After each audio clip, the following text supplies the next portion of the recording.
नमस्कार, मैं हूं कुमार अनिल। डॉक्टर भीमराव अंबेडकर की पुस्तक बुद्ध और उनका धम्म, इसकी 24वीं कड़ी लेके मैं आपके सामने उपस्थित हूं। पिछली कड़ी में हम लोगों ने देखा था कि बुद्ध ने समाधि और सम्यक समाधि के बीच फ़र्क बताया था, जो खास करके आज के युवाओं को, छात्रों को जो पढ़ाई कर रहे हैं, तैयारी कर रहे हैं, उनके लिए बहुत लाभदायक है। सबके लिए है, लेकिन उनके लिए ज़्यादा लाभदायक है। अब इसके बाद हम आज जो बात करेंगे वो है कि बुद्ध का सारा जोर एक अच्छा मनुष्य बनाने पर है, एक अच्छा आदमी बनाने पर है। आदमी में बहुत ताकत होती है। अगर वो आदमी का दिमाग बिगड़ जाए तो वो तबाही ला सकता है, युद्ध की स्थिति तैयार कर देता है, नफरत फैला देता है, पूरे शहर में एक दूसरे को लड़ा दे सकता है। तो गलत काम अगर रहे, आदमी में गलत प्रवृत्ति रहे, तो वो पूरे देश दुनिया को तबाह कर सकता है। लेकिन वही आदमी अगर अच्छे प्रवृत्ति का हो, अच्छी सोच का हो, तो वो सारे दुनिया को सुंदर बना सकता है, खुशहाल बना सकता है। लोग हंसते गाते एक दूसरे से प्रेम के साथ रहते हुए दिख सकते हैं। तो उनका पूरा जोर अच्छे मनुष्य बनाने पर है, और इसके लिए उन्होंने 10 गुण बताए हैं। कोई यज्ञ नहीं, कोई अनुष्ठान नहीं। वो तो मैंने पहले ही कहा है कि वो बीमारियों के आध्यात्मिक वो साइंटिस्ट हैं, वो डॉक्टर हैं, आदमी के डॉक्टर हैं, मनोचिकित्सक हैं। तो वो 10 गुणों का विकास करने को कहते हैं। अच्छा मनुष्य बनने के लिए 10 गुण का विकास करना पड़ेगा। ये सुनने में आसान है। जैसे इसमें एक है मैत्री।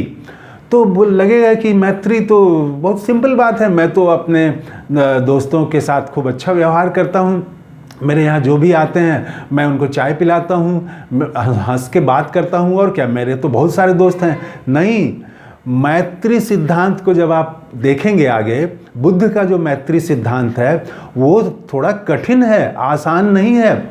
उसके लिए एक वैचारिक संघर्ष भी करना पड़ेगा। तो हम वो देखेंगे, अभी बात करेंगे तुरंत कि वो 10 गुण क्या हैं। तो जो 10 गुण हैं तो उसमें है, पहला है शील, दूसरा है दान। दान वो दान नहीं कि कोई अनुष्ठान करा के जैसे पुरोहित को दान दिया जाता है, वैसा नहीं। ये यहाँ दान का भी अलग मतलब है।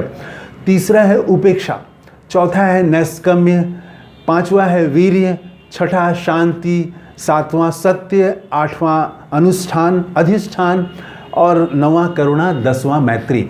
अब इसको उन्होंने फिर, जब वो 5 परिव्राजक जो थे, जो पहले वो उपदेश सुन रहे थे, तो उन्होंने कहा कि थोड़ा इसको समझाइए कि इसका मतलब क्या है।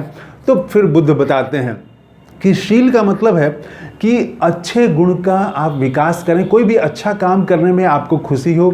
और अगर आप, ये तो सबको होती है, लेकिन अगर आप गलत काम कर रहे हों तो आप अपमानित महसूस करें, आपको लगे कि मैंने अपमान किया है, आप उसके लिए क्षमा प्रार्थी हों।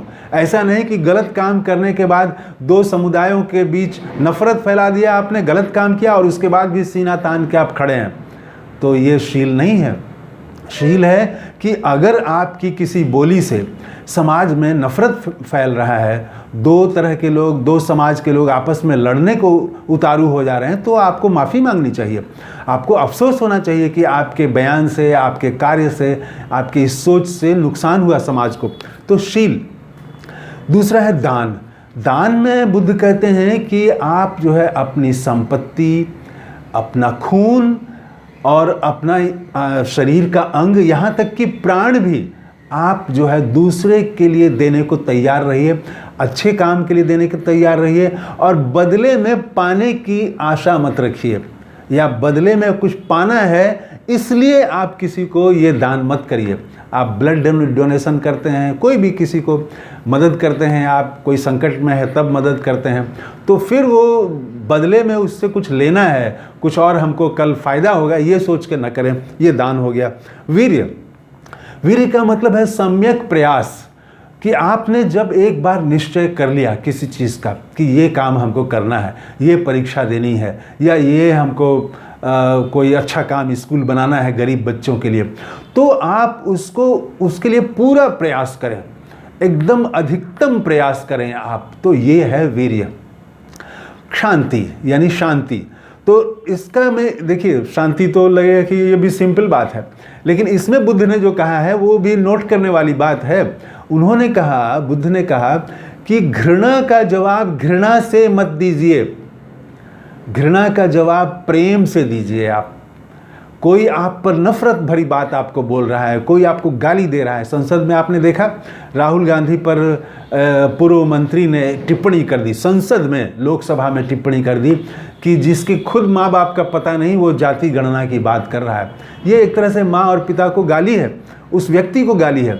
लेकिन राहुल गांधी ने उस तरह से गाली का जवाब गाली से नहीं दिया, बल्कि ये कहा कि ठीक है आप गाली दे रहे हैं तो मैं सुनने को तैयार हूँ, और मैं जानता हूँ कि जो भी जो है गरीबों की बात करेगा उसको ऐसे अपमानित होना पड़ता है, तो मैं ये काम करके रहूँगा, जाति गणना करा के रहूँगा। जो उनका स्टैंड है उन्होंने रखा। तो नफ़रत का जवाब नफ़रत से नहीं दिया, घृणा का जवाब घृणा से नहीं दिया। हम आमतौर पर देखते क्या है, सोशल मीडिया में अगर किसी ने एक धर्म की बुराई की तो दूसरा जो है दूसरे धर्म की बुराई शुरू कर देता है। मतलब एक गाली किसी ने दी तो पलट के तुरंत गाली देना, उससे बड़ी गाली देना।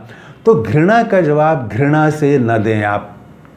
तो ये है, तो शांति का मतलब यहाँ ये है। फिर सत्य, ये तो ठीक है कि झूठ नहीं बोलना, ये भी थोड़ा आप जो है देखें कि झूठ नहीं बोलना। आपने ऑफिस में कोई काम नहीं किया है तो उसका श्रेय बहुत सारे लोग ले लेते हैं। मैं तो बहुत सारे लोगों को देखता हूँ कि वो काम कोई और करेगा, लेकिन वो जाके तुरंत अफसर को बताएंगे कि मैंने ये काम कर दिया। मैं वाला बहुत जोर है वहाँ, राजनीति से लेके कार्यस्थल तक सब जगह मैंने किया।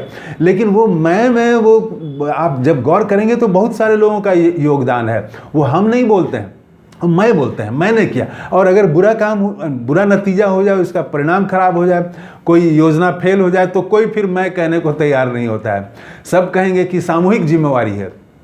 तो जब बधाई लेना हो तो कहेंगे कि ये मेरा है, मैंने किया। और अगर कोई नुकसान हो जाए तो कहेंगे कि ये सामूहिक जिम्मेवारी है। चुनाव में हार गए तो कहेंगे कि पूरी पार्टी की जिम्मेवारी है। तो ये है कि सत्य आप बोलें।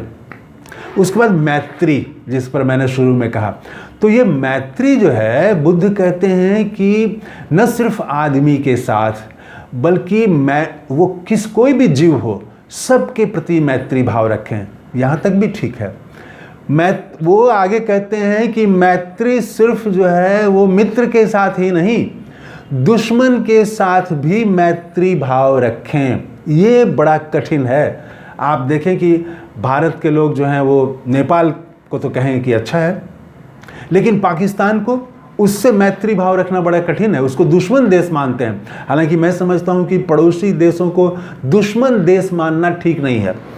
तो वो अगर रिश्ते खराब हैं तो रिश्ते को अच्छा किया जा सकता है। तो बहुत सारे एक दूसरे के पड़ोसी देश हैं, अच्छे हैं, तो हम भी अच्छे पड़ोसी बन सकते हैं। तो हमारे यहाँ अमेरिका को कहेंगे कि अमेरिका की बड़ाई करेंगे, ब्रिटेन की बड़ाई करेंगे कि ब्रिटेन बड़ा अच्छा है, ब्रिटेन बहुत लोकतांत्रिक है, लेकिन पड़ोसी देश की निंदा करेंगे। तो इसमें मैंने बहुत बड़े बड़े साधुओं को देखा है कि जब वो कहीं हिंसा होती है तो वो अगर पड़ोसी से हो गया, दुश्मन जिसको वो मानते हैं उसके यहाँ अगर संकट हो गया तो वो मुस्कुराएंगे कि अच्छा अब तो वो अब उसको पता चल रहा है, अब आया है ऊंट पहाड़ के नीचे, और वो मज़ा लेते हैं। तो ये नहीं, मैत्री भाव का मतलब है कि आप अगर पड़ोसी के यहाँ भले ही उसने आपको नुकसान पहुँचाया हो, लेकिन अगर वो नुकसान पहुँच रहा है, अगर वो आपदा का शिकार है, अगर वो विपत्ति में है, तो आप मैत्री भाव रखें, आप उसके प्रति भी अच्छा भाव रखें। वो कैसे उस विपत्ति से निकले, बाहर निकले, इसके बारे में सोचें। तो ये बड़ा कठिन है। देश में मीडिया जो है खास करके युद्धोन्माद की स्थिति पैदा कर देता है, और किसी देश के खिलाफ, किसी समाज के खिलाफ भी। एक समाज, अब आप याद करिए कोरोना में जब क्या हो रहा था, पूरा मुस्लिम समुदाय के खिलाफ एक माहौल बना दिया गया। तबलीगी उसका अलग से आता था कि तबलीगी वो कोरोना कितना फैला रहे हैं, और मीडिया इसमें लगा हुआ था। तो समाज में ये घृणा जो फैला रहे हैं दूसरे धर्म के प्रति, ये ठीक नहीं है। दूसरे धर्म के प्रति भी मैत्री, आप अब ये देखें ये कठिन है बहुत। जैसे ही आप मैत्री की बात करेंगे इस तरह से, तो बहुत पुराने दोस्त आपके टूट जाएंगे। जो लोग आज अच्छे से बात करते हैं, बात करना बंद कर देंगे।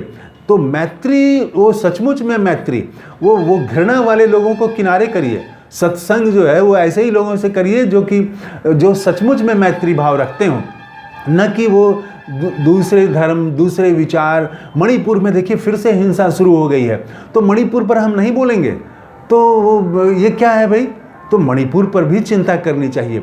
तो वो मैत्री भाव जो है वो कैसे हो, और ये मैत्री भाव वहाँ पर अगर मणिपुर में कोई कोशिश करे तो दोनों समुदाय में, मैतेई और कुकी में, कैसे वो दोनों को एक साथ बैठाया जा सकता है। पहले तो एक साथ ही रहते थे, ये तो राजनीति ने दोनों को लड़ा दिया। वो ज़्यादा पुरानी बात नहीं है, कुछ ही साल पहले तक दोनों मिल के रहते थे, एक साथ रहते थे। ये तो 2-3 साल के भीतर इस तरह से नफरत फैला दिया गया। तो मैत्री पर अमल करें, इससे दुनिया सुंदर होगी, इससे आदमी सुंदर बनेगा, अच्छा आदमी बनेगा। तो ये मैत्री हो गया। उपेक्षा का मतलब ये है कि अनासक्ति भाव। वो बुद्ध कहते हैं कि उदासीनता और अनासक्ति भाव में फ़र्क है। अनासक्ति भाव का मतलब ये हुआ कि आप जो है वो अच्छा हो या बुरा हो ये नहीं सोचें, मित्र हैं, प्रिय हैं या अप्रिय हैं, ये मत सोचें। आप जो कर रहे हैं वो काम आप करें आप, और उसमें अगर परिणाम अच्छा नहीं होता है तब भी आप लगे रहें, तब भी आप प्रयास करते रहें। उदासीन होने का मतलब हो गया कि आप काम छोड़ देंगे। आपने एक बार परीक्षा की तैयारी की, एक बार आपने कोई अच्छा काम करने का शुरुआत किया, लेकिन लोगों ने सपोर्ट नहीं किया तो आपने फिर छोड़ दिया कि लोगों छोड़ो, ये सब बेकार की बात है। नहीं, वो आप अगर समझते हैं कि ये अच्छा काम है तो आप उसमें लगे रहिए। परिणाम क्या होता है इसकी चिंता किए बगैर। तो ये है उपेक्षा का जो है वो भाव रखना है। तो ये इसके बाद बुद्ध जो कहते हैं कि ये 10 गुण जो हैं, इन 10 गुणों का विकास करने से ही अच्छा आदमी का निर्माण किया जा सकता है। अच्छा आदमी भी बनाना पड़ता है, जैसे भवन बनाते हैं वैसे ही अच्छा आदमी बनाना पड़ता है। तो ये पूरी नैतिक बातें हैं, ये इसमें कोई अनुष्ठान नहीं है, कोई यज्ञ नहीं है, कोई ऐसा कुछ कर्मकांड नहीं है, कोई पुराने शास्त्र। बिल्कुल नई बात बुद्ध ने दुनिया के सामने रखी कि अच्छा आदमी हमको बनाना है। जैसे ही इन गुणों का विकास होगा उसका दुख तो कम होना शुरू हो जाएगा। उसका ये विचार जो है, उसका दिमाग, मस्तिष्क, ये उसकी ट्रेनिंग है, ये जो आगे पहले हम लोगों ने बात की है पिछली कड़ियों में। तो इस तरह से बुद्ध जो है आदमी के मस्तिष्क को प्रशिक्षित कर रहे हैं, अच्छा आदमी बनाने का प्रयास कर रहे हैं। तो इस कड़ी में इतना ही, अगली कड़ी में फिर हम आगे बात करेंगे। तो कैसा लगा कमेंट करके ज़रूर बताइएगा। बुद्ध को नमस्कार करते हुए अपनी बात समाप्त कर रहा हूँ। थैंक यू, धन्यवाद, जय हिंद।